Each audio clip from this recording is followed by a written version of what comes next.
Hello friends, सबसे पहले तो आप सभी को मकर संक्रांति की बहुत सारी शुभकामनाएं। और फिर जौहरी आंटी की रसोई में आप सभी का बहुत बहुत स्वागत है। और मकर संक्रांति के शुभ अवसर पर आज मैंने बनाया है गुड़ तिल की पट्टी।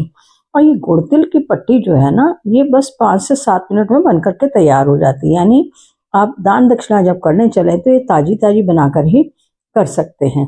और इसको बनाने के लिए बहुत ही आसान से सिर्फ 2 ही चीज़ें ज़रूरत पड़ती है, जो कि आपको घर में ही मिल जाएंगी, और नहीं तो बाजार से भी सिर्फ 2 ही चीज़ें मंगानी है।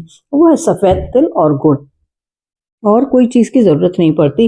बाकी तो घर में घी वगैरह ये चीज़ें तो मिल ही जाती हैं। और जो ड्राई फ्रूट्स वगैरह हैं वो आपकी इच्छा है, क्योंकि इसमें ड्राई फ्रूट्स की कोई नीड नहीं है। लेकिन फिर भी अगर आप चाहते हो थोड़ा सा इसको रिच बनाना, डेकोरेट करना, तो वो आप यूज़ कर सकते हो। बाकी आपको किसी भी चीज़ की ज़रूरत नहीं पड़ेगी।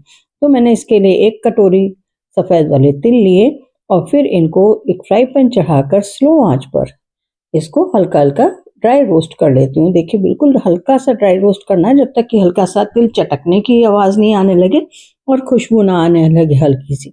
बस फिर उसके बाद में इसको उतार करके और एक बर्तन में कर लेना है, क्योंकि अगर आप इसी गर्म बर्तन में रखेंगे तो कुकिंग प्रोसेस चलता रहता है और ये तिल जो है नीचे से ज़्यादा गर्म होने लग जाते हैं, जो कि हमें नहीं करना है। ये तिल मेरे भुन गए तो मैंने इनको एक प्लेट में कर लिया, जिससे कि ठंडे होंगे थोड़े से।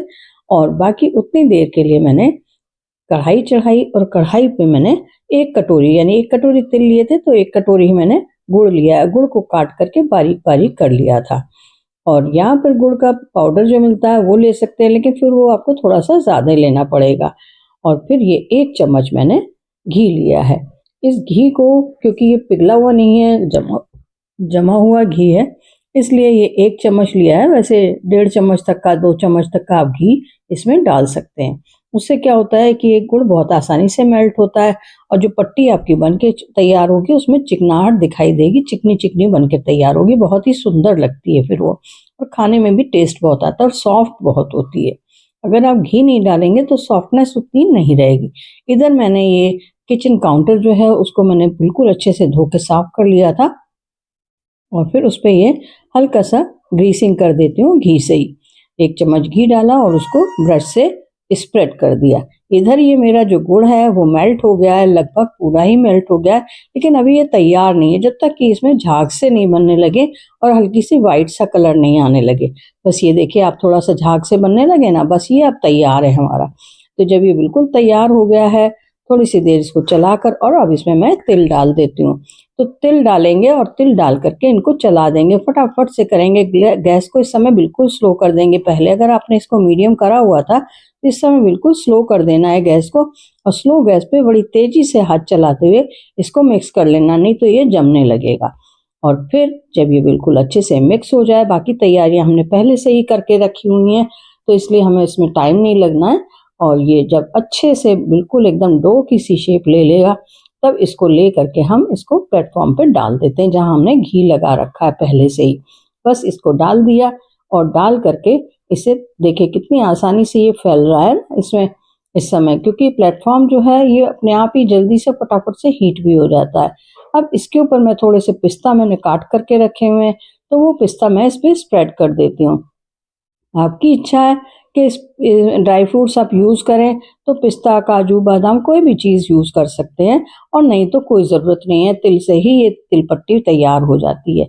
ये तो हम एक्स्ट्रा अपने घर वालों की पसंद की चीज़ को कर लेते हैं। अब ये देखिए कितनी आसानी से घूम रहा है, थोड़ा सा हार्डनेस आने लगी है इसमें। बस इतना ही हमें तैयार करना है।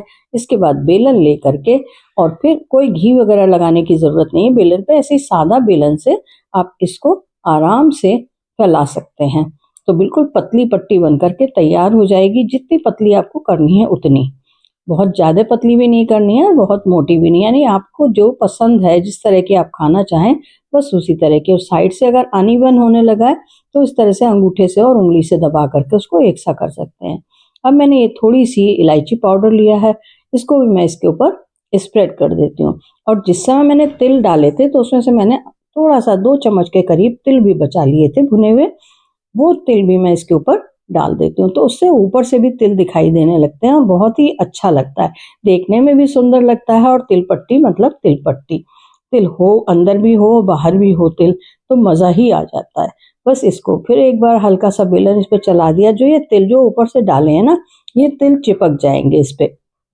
बस ये तिल चिपक के तैयार हो गए मेरे, और ये मेरी तिलपट्टी तैयार है।